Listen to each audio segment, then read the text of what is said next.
nataka niwaombe ndugu zangu, watu wa kaunti hii ya Uasin Gishu, mzidi na kutuombea sote tulio na bahati na nafasi na baraka ya kuwa viongozi katika taifa hii, ili tuweze kutekeleza mapenzi ya Mungu na tuweze kujua ni nini Mungu anataka kwa taifa letu la Kenya.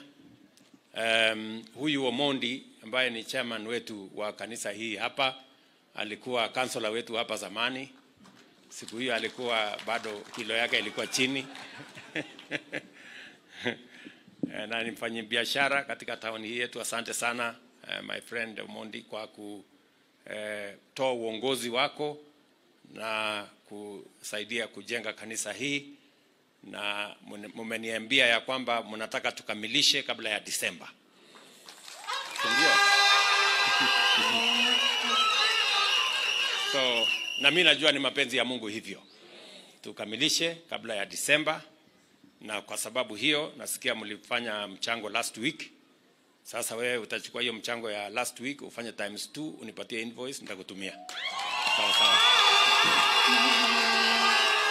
So tutashirikiana namna hiyo, na kwa sababu sitaki kunyima nafasi. Kuna watu wengi hapa wanangojea baraka ya Mungu kwa kutoa. So tutasaidiana kutoa ili tujenge kanisa letu hapa na tumshukuru Mungu. Na mimi